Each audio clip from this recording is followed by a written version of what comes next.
Hi, you guys. Happy new moon eclipse. I really wanted to go live and hang out with you guys.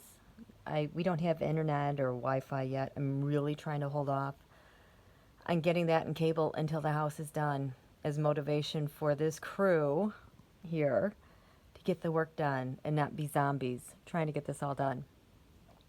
The house is amazing. Everything is amazing. I'm still running on adrenaline and it's great. So tonight, thank God for Costco and our little Costco table and folding chairs because we don't have a lot of furniture right now. And I found this light here.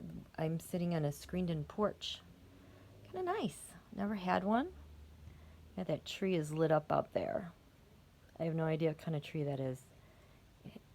It's really unique. It has this bark. It almost reminds me of an eucalyptus tree, the way it kind of I don't want to say shreds, but it looks shredded.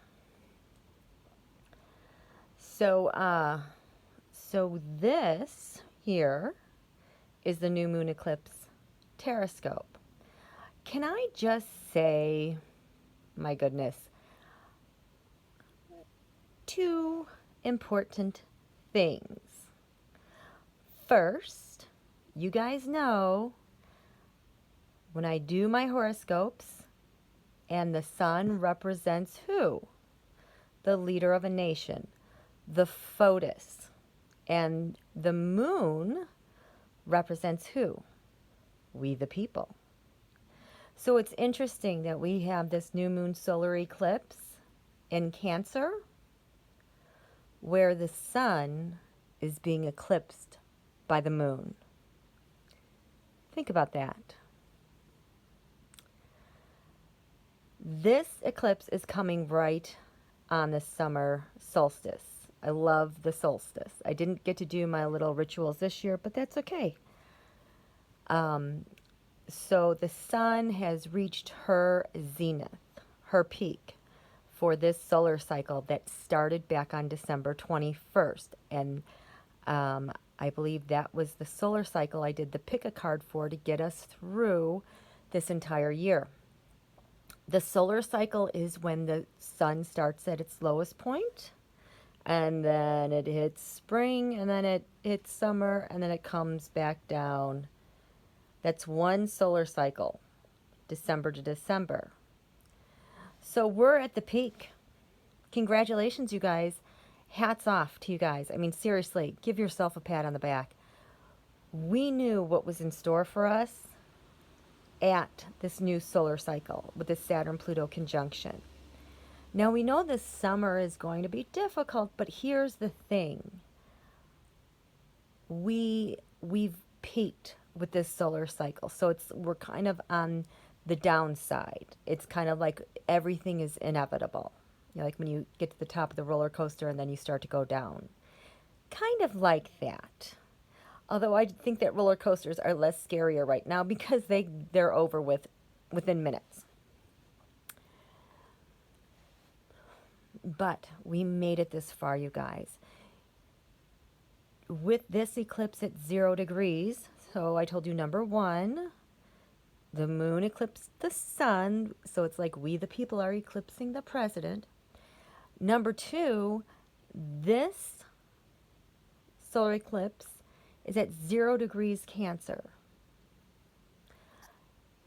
18 months ago, it was the beginning of the end eclipse for Donald. I always refer to it as that monster lunar eclipse, that supermoon blood red eclipse. It lasted for like 5 hours over North and South America. That was January 21st, 2019, and eclipses are active for, absolutely the first 6 months, but up to like 18 months. Even further if you have certain aspects, but that's rare. So this is like the last month of that those eclipses will click. And on that January 21st monster new moon eclipse, I called that one the beginning of the end of Donald. Because at the top of the chart, I'm just going to point. At the top of the chart, it was 0 degrees Leo. At the bottom of the chart, it was 0 degrees Aquarius. It was a full moon eclipse in Leo.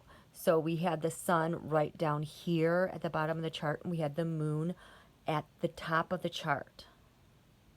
Because not only were the midheaven and the lower heaven at 0 degrees Leo and Aquarius, the sun and the moon the sun was at 0 degrees Aquarius, the moon was 0 degrees Leo. Leo is ruled by the sun. I said it was the beginning of the end because when you looked at Donald's inauguration, his inauguration in 2017, the sun was at 0 degrees Aquarius at the top of the chart, because it was at noon. So the full moon eclipses are about climax, fulfillment, revelation, endings. And I always said that the January 21st was the beginning of the end, and that the new moon eclipse that was 2 weeks prior on around January 5th, 2019, that was, I called the setting, because that new moon eclipse got us ready for the beginning of the end.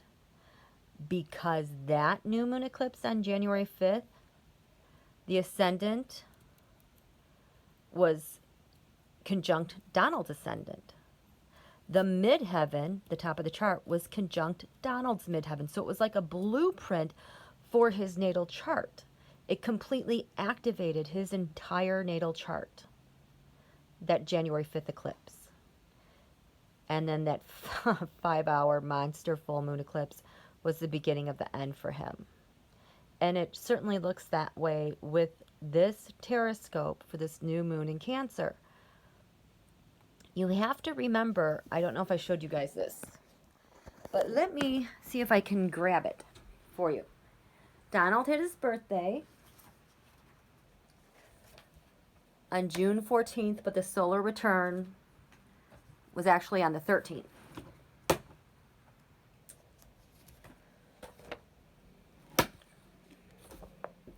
Look at this.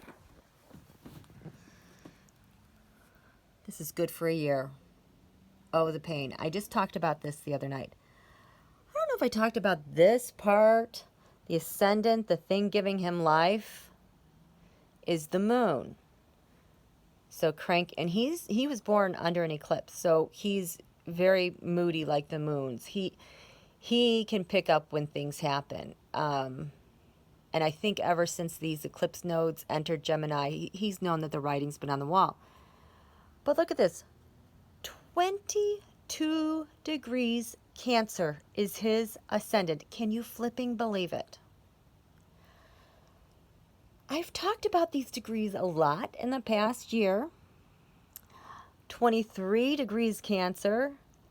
That is Donald's natal Venus. Venus represents money. It represents the female, represents women, and she's retrograde. So he has money plastered all over him and money his entire lifetime. And we see what his values are, and whereas Venus was strong enough with Saturn at her back in his chart, it could stand up to everything, but now she's retrograde with Pluto at 24 degrees again. 24 degrees. The can opener eclipse has been active all year since July. That was at July 16th. I called it the can opener eclipse because of this 24 degree mark. See, this sign that kind of looks like a letter P, that's Pluto. It's at 24 degrees, Pluto. That was the can opener eclipse, and I called it the can opener eclipse because Donald's Venus is at 23 degrees, and then at 25 degrees is his Saturn. So Venus, his money, has always had the benefit of being able to obstruct anything and anyone who wanted to see his money, until we had the can opener eclipse, because that happened at 24 degrees. Remember, his Venus is 23 degrees. This the eclipse was at 24 degrees, and his Saturn is at 25 degrees. So the Pluto, talk about destruction, transformation, revelation, has been kind of holding the door open, holding the window, holding a space open for months on end so we can find out what is going on with his money. And again, this is not just a lunation. This is his solar return all year. For the next year, he's dealing with money. His money, trying to obstruct it, but we, the people, are in command of what's going on. Holy crap. Oh my God. And we, the people, look at the descendant right here. It says 22 degrees. So this side with Pluto on it is the 7th house. This side is the 1st house. They're kind of opposite each other. That's either someone you're in partnership with or it's your open adversary, your enemy. For Donald, this 7th house has always showed as his adversary, we the people. We the people all year, not only is he going to be put to the test is going to be put to him with his money. What's our PowerPoint here at the descendant 22 degrees Capricorn? That's the Saturn-Pluto conjunction. It's like we are laying down the gauntlet, and no one can remove it. We have staked our claim on what we want. No one can remove it. It's like that Thor's hammer. No one can pick it up except for him. It's kind of like that. No one can pick this up except for us. And then at the top of the chart, Aries, 5 degrees. He's got Chiron, his wound. He's got the Lilith there. And unexpected news and fortune is in bad. They're not aspected, and they are poorly aspected by transit. This is going to be painful for everyone to watch and see. Oh, look at, and his moon, his emotions, his cover-up, his aggression, his fighting spirit. It's all over there in the 9th house, Putin's house. All year long. This is what we're dealing with all year. So getting back to this new moon solar eclipse then, money is on Donald's mind. And on the ascendant here, we have 7 degrees Taurus. That's ruled by Venus. It's a money sign.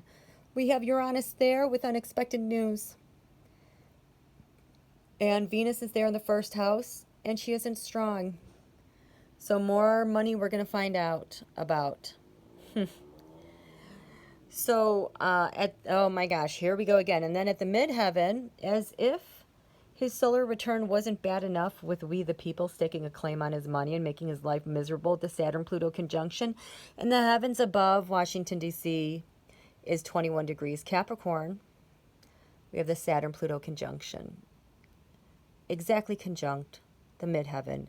So the Saturn-Pluto conjunction, January 12th, we were leading up to, that has everything to do with the change in structure and power with global governments. And Donald's losing. Kim Jong-un lost first.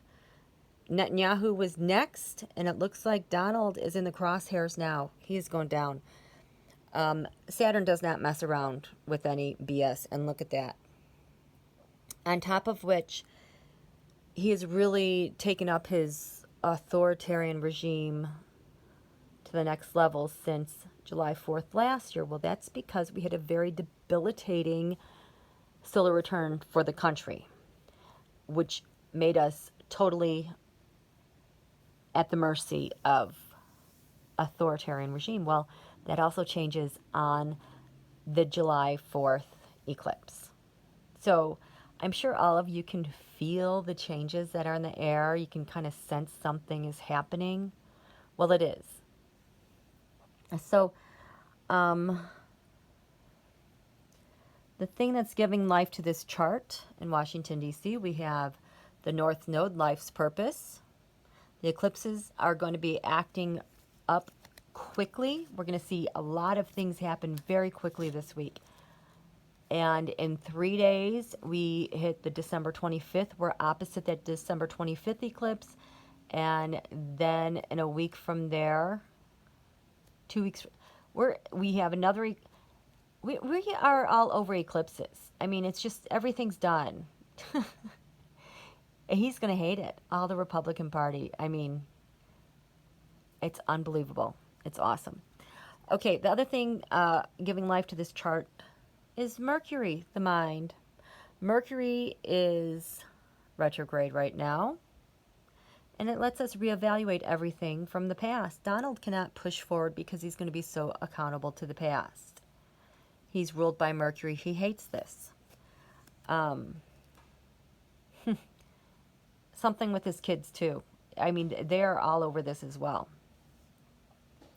In the first house of identity in Washington, D.C., we have third house messages, communications. So a lot of what we're going to be hearing about is he said this, he said, I'm guessing this is probably the Bolton book. But then it's going to be other things that are being uncovered. Well, then this person said, and this person said, especially with the tax returns and the Mueller report. So if we look to the third house, we have Leo, I will. So that has to do with communications about what Donald says he's going to do. The sun is, yeah. So when we look at Leo here, the sign, we have it in the 4th and 5th house. 4th house defenses, look at this. We have the Black Moon Lilith. So the last time we saw this was when we had a sacrifice of, oh my gosh, I can't remember his name again. He's like, don't even look at my name. He's so much bigger than his name. And then the protests a month ago. That was a counter-op that was being planned. So there is definitely a counter-op being planned. Here's the communications in the 5th house of the sun. Again, I have like all the elements listed here. The houses aren't really communicating, so something is up. I'm getting summoned. Here we have in the 2nd house of income gains, values. There's a sacrificial lamb here. Something's going on with money. Someone is going to be sacrificed or they're going to break when it comes to money. 6th house of public servants. There's going to be some unexpected news. Libra, balance. Maybe with the Justice Department again. 7th house, we the people. We have Pluto and transformation. I feel like this is Putin trying to transform maybe the messaging. 8th house, shared resources. We have Aries, I am, Mars. So there's an agreed upon force that's going to be used. Mars is in the 12th house of secrets. Yeah, so there's some sort of psyop. Something going on. Typical. 9th house, lands far away. Putin's house, ooh, Capricorn I use. Donald must be getting him more money and more things to pay him off, or scattering U.S. resources. What's crowning Washington, D.C.? Look at this. The lunar eclipse. Again, the moon eclipses the sun. We're going to see that in real time. 11th house, hopes, wishes. We have stability. Earth stability. I feel like this is more like the comfort and security of like the McConnell, Chow, DeVos, etc., etc. And the secrets and hidden enemies. For secrets, we have water, which is sensing. I don't know if they're like working on an app trying to figure out who'll do their dirty work. Hidden enemies, escape. Secrets. Okay, so I'm going to end it with this part right here. And the next part we're going to do are the wishes we need to do collectively. And I'm going to do a different format, and I'm going to explain that when we get there, okay? Thanks, you guys. We'll talk to you soon.